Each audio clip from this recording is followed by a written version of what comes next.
जैसे झूठ है, कपट है, चोरी है, बेईमानी है, ये सब समझो कि पाप कर्म है। शास्त्रों में जिनको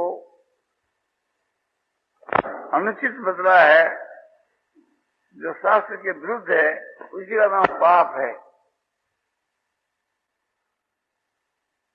उसमें अनेक प्रकार के भेद हैं।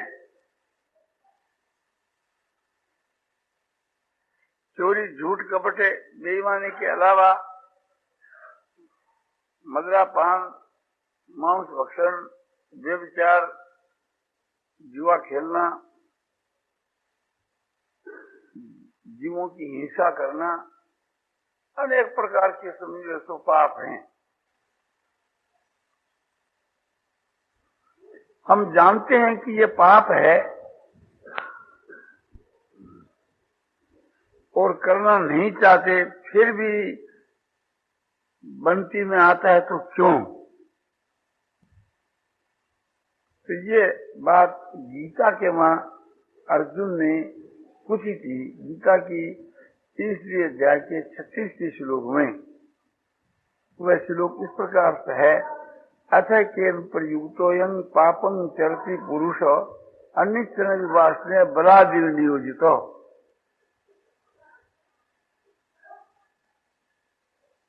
हे वासने माने भगवान श्री कृष्ण,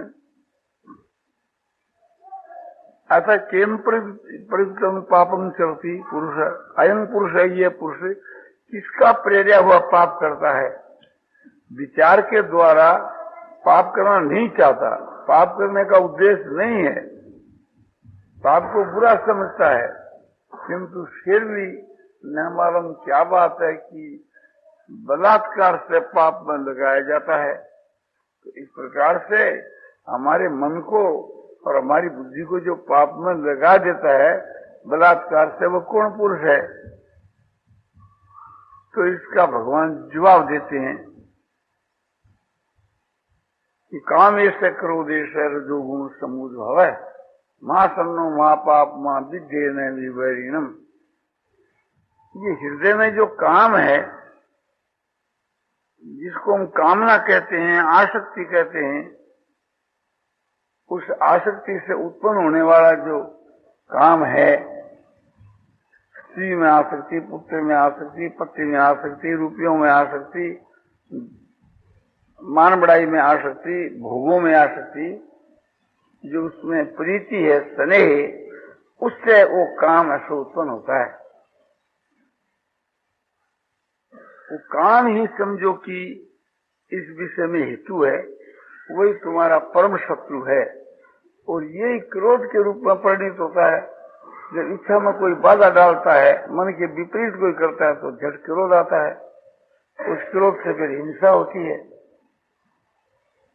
तो ये काम ही क्रोध है। रजोगुण से इसकी उत्पत्ति हुई है, रजो रागात्मक विद्धि, जो आसक्ति राग वही रजोगुण है, तो आसक्ति से इसकी उत्पत्ति है। संज्ञा संजाति काम है। भगवान ने गीता में कहा कि आसक्ति से कामना की उत्पत्ति होती है,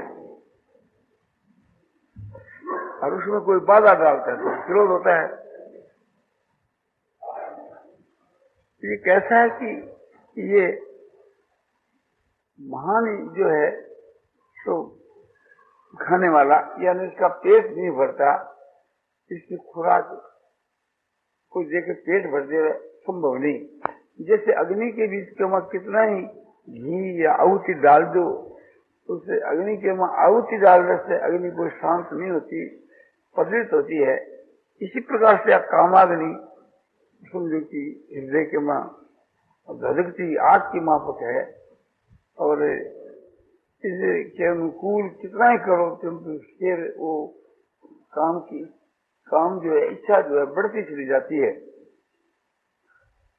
तो ये जो इच्छा है, ये एक प्रकार से ये काम, ये महान पापी है, और इस पाप कराने के विषय में ये काम ही हेतु है, ये तुम्हारा बैरी है। तो भगवान ने उपदेश दिया कि इस काम को तुम मार डालो। तो कैसे मारा जाए? आगे इंद्रियों को वश में करो, फिर बुद्धि के द्वारा मन को वश में करो। मन और इंद्रियों को वश में कर करके इस काम को तुम मार डालो। तो मन और इंद्रियां वश में कैसे हुए?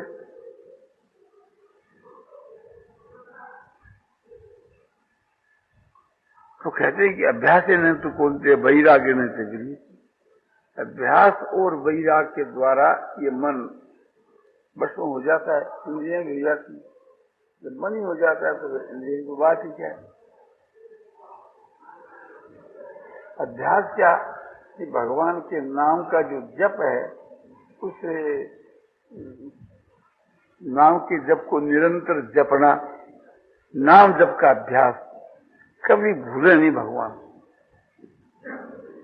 और वैराग क्या कि जिन पदार्थों के हमारी जो आसक्ति है, स्त्री में, पुत्र में, धन में, या स्त्री की अपने पति में, या पुत्रों में, या गहनों में, या कपड़े में, अथवा मान बढ़ाई प्रतिष्ठा में, विषय भोगों में जो एक आसक्ति है, प्रीति, उस प्रीति का नाम ही राग है, और उस राग के अभाव का नाम ही वैराग।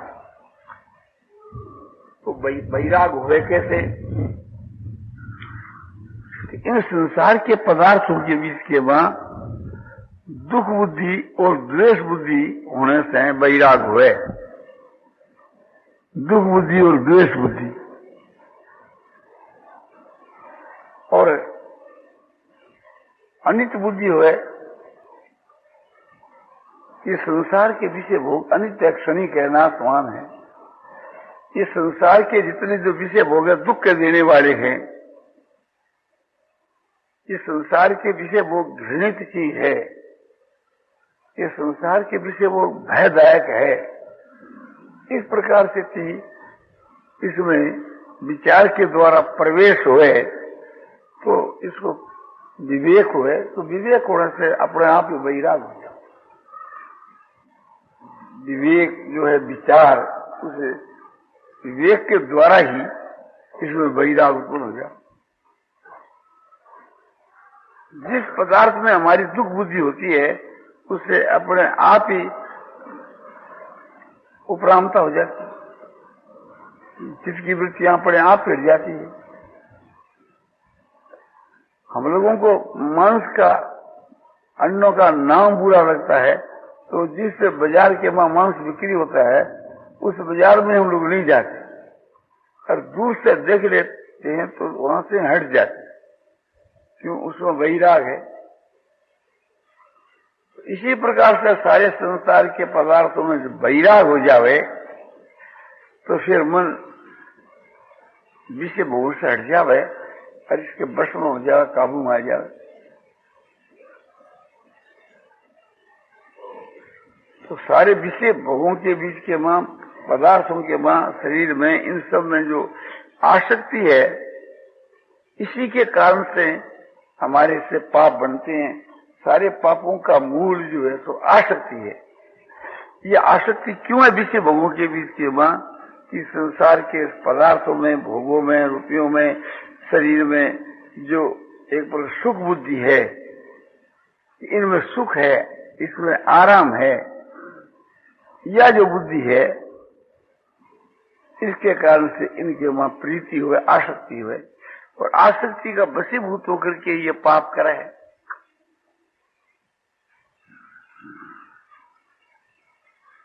तो इसमें ये भय होना चाहिए कि संसार के सारे विषय भोग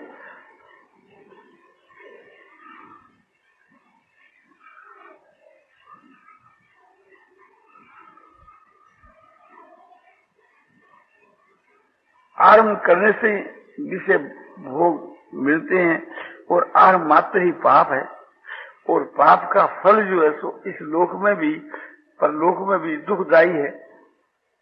यहां भी कष्ट भोगना पड़ता है, मरने के बाद में परलोक में भी दुख भोगना पड़ता है। समझ लो कि कोई पुरुष परस्त्री गमन करता है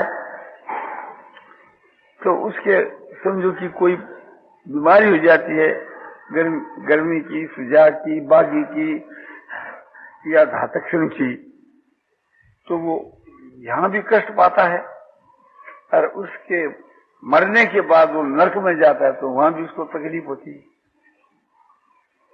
तो जितने संसार के जो भोग हैं, ये आरंभ के बीच के तो अमृत के माफक दिखते हैं, और परिणाम के बीच के सो विष के समान है।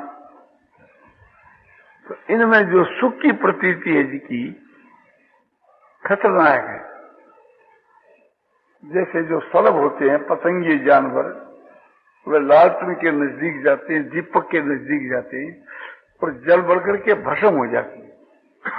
तो नजदीक क्यों जाते हैं कि उनमें उनकी सुख बुद्धि है, दूर से थी उनको वो चीज चमकीली दिखती है, उस चमक दमक को देख करके उसके पास में जाते हैं, और फिर घुस जाते हैं और तरफ तरफ करके बढ़ जाते हैं।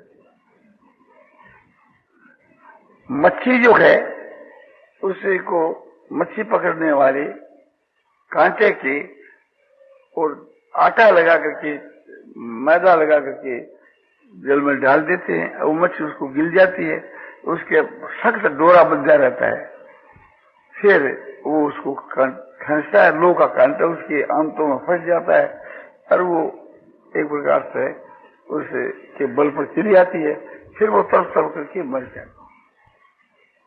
जीवा के वशीभूत होकर के उसकी दशा होती है। वो जीवांद्री के वशीभूत होने के कारण उसमें स्वाद आता है, और स्वाद का नतीजा उसको ये प्रत्यक्ष में होता है, ये बात देखने में आती है। इसी प्रकार से थी नेत्रेंद्री के वशीभूत होकर के पतंगियों की दशा होती है। पतंगी जानवर बिजली को या दीपक को देख करके और चमक दमक को देख करके नेत्रों के द्वारा उनको बड़ा सुख मालूम देता है, उसके नजदीक जाते हैं, ये नहीं समझते कि ये तुम्हारी मृत्यु है। इसी प्रकार से संसार के जो विषय भोग हैं, पुरुषों के लिए स्त्री, स्त्री के लिए पुरुष, ये दीपक की शिखा के समान है,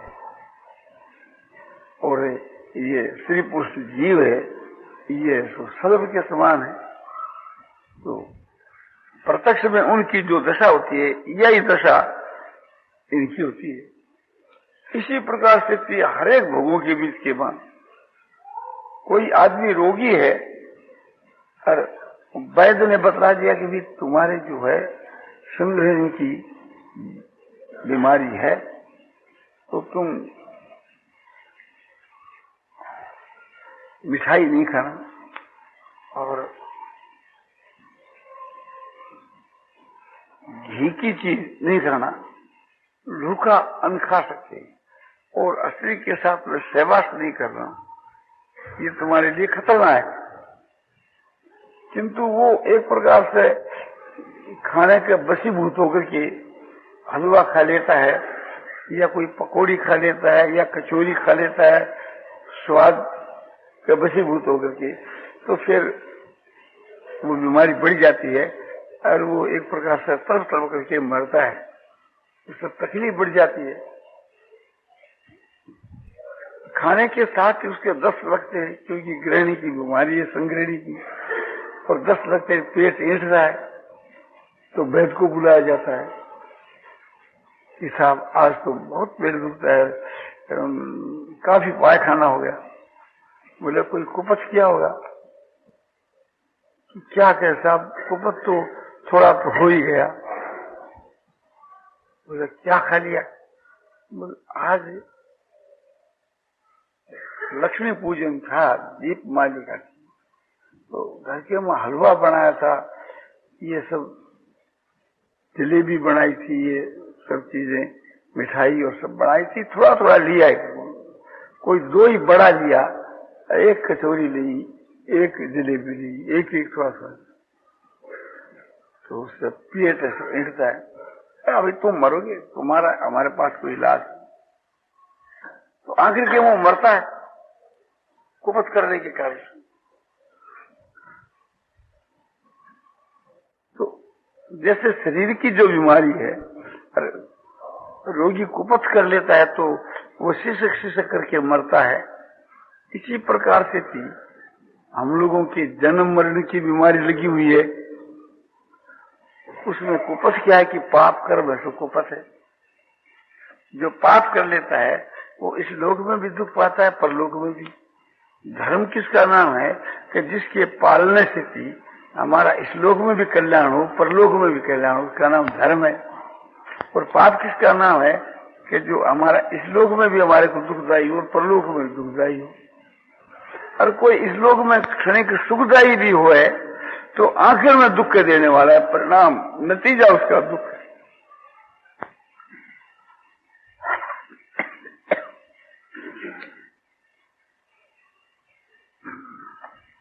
तो संसार के जितने जो पदार्थ हैं उनमें जो हमारी सुख बुद्धि है वो भ्रम से है, अज्ञान से है, वास्तव में उसमें सुख है ही नहीं। सुख माना हुआ है, प्रतीत होता है, असल में सुख नहीं है। जैसे कोई बाइस्कोप देखने के लिए जाता है तो उसको एक प्रकार से सुख सा प्रतीत होता है, वो तमाशा देखता है, सुख होता है। किंतु थोड़ा वो विचार करके देखे कि पर्दे के ऊपर जो चीजें दिखती है ये तो तेरे दिल के ऊपर पर्दा ही आ गया है, और वहां है क्या? वहां तो कुछ भी नहीं है। वो तो एक प्रकार से कल घुमाता है और वो तुम्हारे को दिखता है सब झूठा है, कोई भी सच्ची बात है नहीं, और तू उस पर मुग्ध हो जाता है। तो तुम्हारी मूर्खता नहीं तो और क्या है? इससे तुम्हारे नेत्रों की ज्योति खराब होती है और वो बाइस्कोप देखने से उसके बुरे संस्कार हृदय पर पड़ते हैं, जिससे काम वासना जागृत होती है, उससे एक प्रकार से व्यभिचार घट जाता है और पैसे खर्च होते हैं, समय नष्ट होता है। सबसे बढ़कर तो ये दुख की बात है जो बड़ा मूल्यवान, जो अमूल्य जो समय वो तुम्हारा नष्ट होता है। जो मनुष्य का शरीर परम शांति परमानंद की प्राप्ति के लिए मिला है, सारे दुखों के विनाश के लिए मिला है, उससे और दुख बढ़ जाते हैं, तो ये मूर्खता है। तो अपना समय जो है तो दामी समझ करके हरि से को उच्च से उच्च काम में लाना चाहिए। इस प्रकार से नहीं, इसको अपने जीवन को मिट्टी में मिला करके हम यहाँ से विदा हो तो आगे जाकर क्या जवाब देंगे मालिक को? धर्मराज ने हमारे ऊपर कृपा करके जो मनुष्य का शरीर दिया, उस यमराज के द्वार पर फिर हम जाएंगे तो उसको जवाब क्या दें? हम लोग यहाँ रोजगार करने के लिए, नफा उठाने के लिए आए थे, आत्मा के कल्याण के लिए, और समझो कि मालिक के यहाँ से पूंजी लाए, उसको बर्बाद करके जाएंगे तो क्या फिर कभी हमको मालिक विश्वास करके मनुष्य का शरीर कभी देंगे? ये मनुष्य का शरीर ही असली धन है और इसके मिलने का प्रयोजन आत्मा का उद्धार है, न कि आत्मा का पतन है। और हम अपनी आत्मा का दिन प्रतिदिन पतन करते हैं, ये हमारी मूर्खता है, हमारे लिए बड़ी लज्जा की और दुख की बात है, शोक की बात है। किसी कवि ने कहा है, आए थे कछु लाभ को खोय चले सब मूल।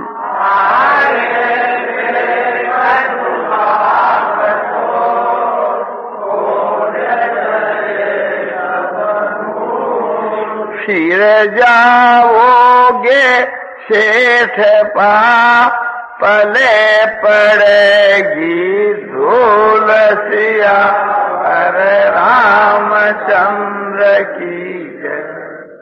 हम लोग किसी रोजगार करने के लिए आए थे, लाभ के लिए, और मूल को खोकर के चढ़ेंगे तो फिर क्या सो पल्ले पड़ेगा। यानी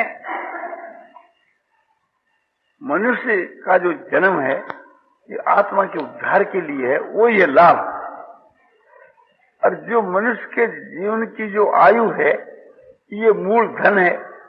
जब इस मूल धन को बिता करके फिर हम सेठ पास जाएंगे, सेठ माने धर्मराज, जिससे मनुष्य का शरीर हमको मिला,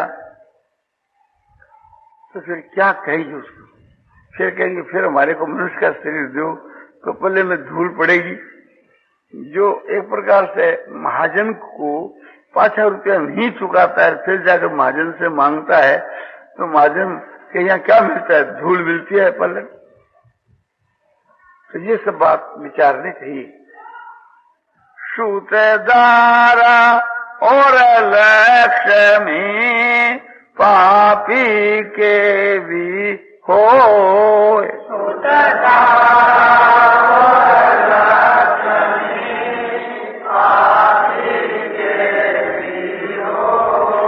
संत मिलन और हरि भगति दुर्लभ जग में दोय।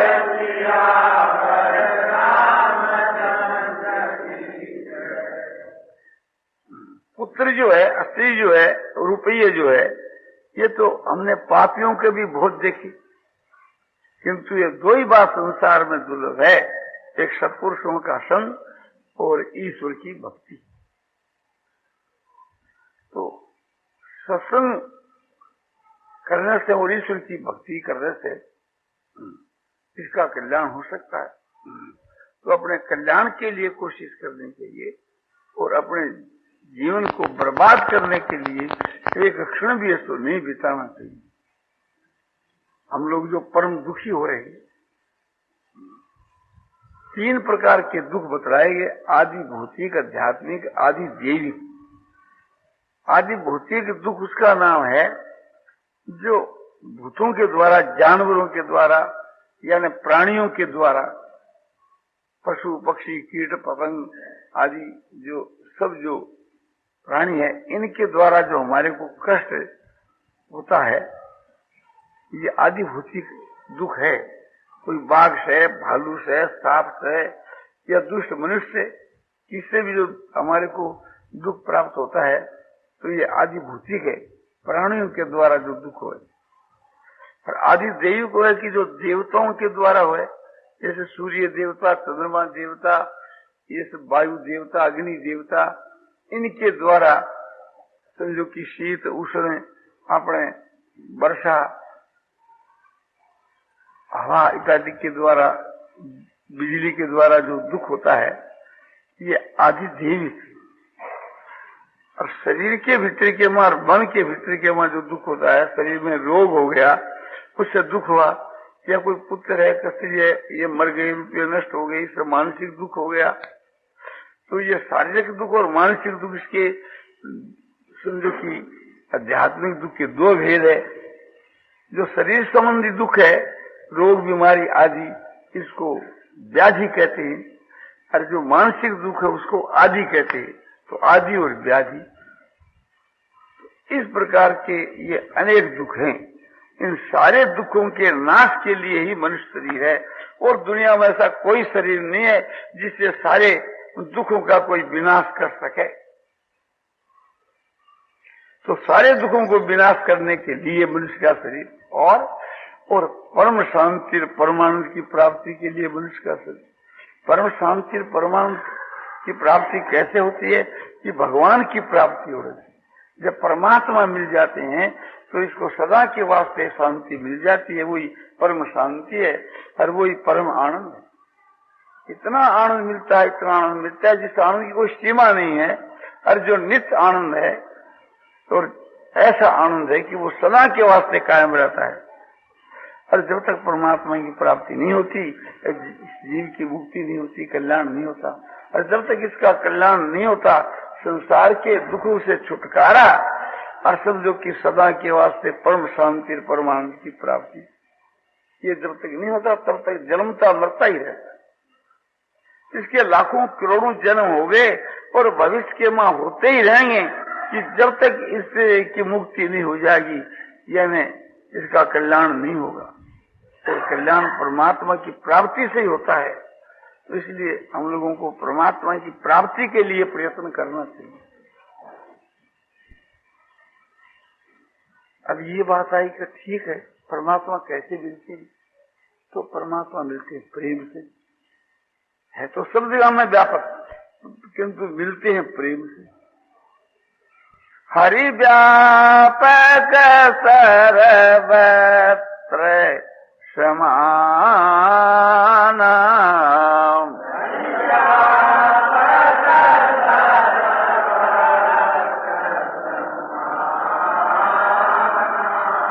और प्रेम ते प्रगट होई मैं जाना।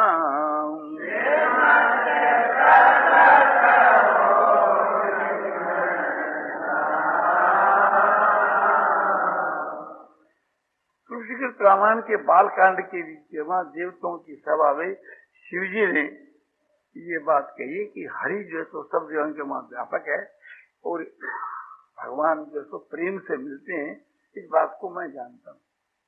तो ये सवाल पैदा होता है कि प्रेम कैसे हो? प्रेम कैसे हो?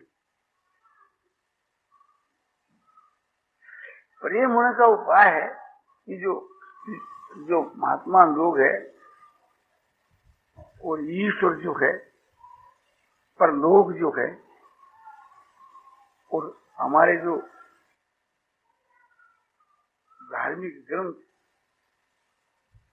इनके वहां श्रद्धा विश्वास होने से भी प्रेम हो। और भी प्रेम होने का उपाय है, भगवान के नाम का जप करने से प्रेम हुए, सत्पुरुषों का संग करने से प्रेम हुए। तुलसीदास जी तो कहते हैं कि बिना सत्संग के बिना प्रेम होता ही नहीं। बिना सत्संग नैन हरि कथा, ते बिनु मोह है भाग। बिनु सत्संग नैन हरि कथा, ते बिनु मोह गए बिनु राम पद, होशिन दृढ़ राग सिया।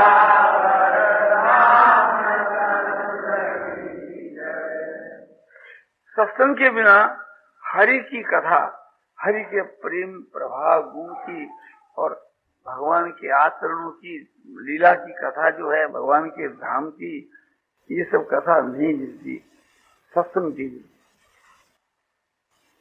और उस हरि की कथा के बिना, हरि के गुण प्रभाव तत्व रहस्य की कथा के बिना मोह का नाश नहीं होता, ज्ञान का नाश नहीं होता। और अज्ञान के नाश हुए बिना भगवान के अनुराग, जिसको हम प्रेम कहते हैं, वो नहीं होता। और मामूली हो भी जाए तो दृढ़ अनुराग नहीं होता। तो दृढ़ अनुराग तो सत्संग से ही होता है। सत्संग से भी भगवान के गुण प्रभाव तत्व रहस्य की बातें मिलती है, और उनके मिलने से भी भगवान के बीच की मान मोह का नाश होगा, भगवान में प्रेम होता है। गुण प्रभाव तत्व रहस्य की बातों को सुनने से उसमें श्रद्धा होती है। किसी के गुण की बात सुनते हैं तो उसमें श्रद्धा होती है, विश्वास होता है, और विश्वास होने से फिर प्रेम हो जाता है। तो ये भी एक उपाय है कि बार बार हम महापुरुषों से भी भगवान के गुण प्रभाव की बातें सुनते ही रहें और धापे नहीं। तो ये एक रास्ता है। और जिन पुरुषों का भगवान में प्रेम है वही संत पुरुष है, उनका संग ही सत्संग है। जिन पुरुषों के दर्शन करने से भगवान में हमारा प्रेम हुए वही हमारे लिए महात्मा पुरुष है।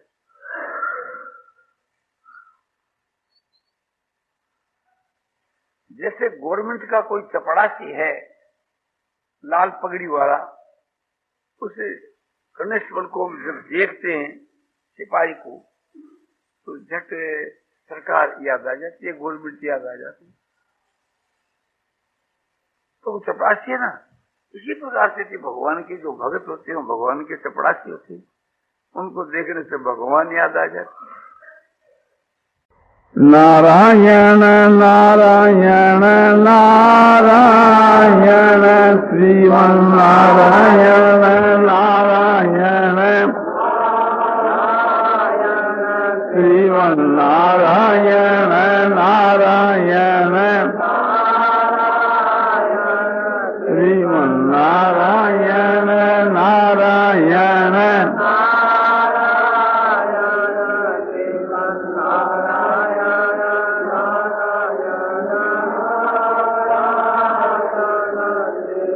नारायण नारायण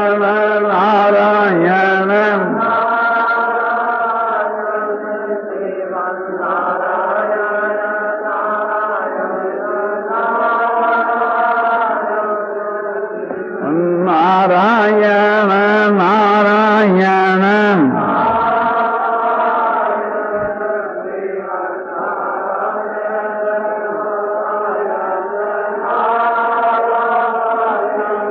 सियावर रामचंद्र की जय। मार मुकुट वंशी वाले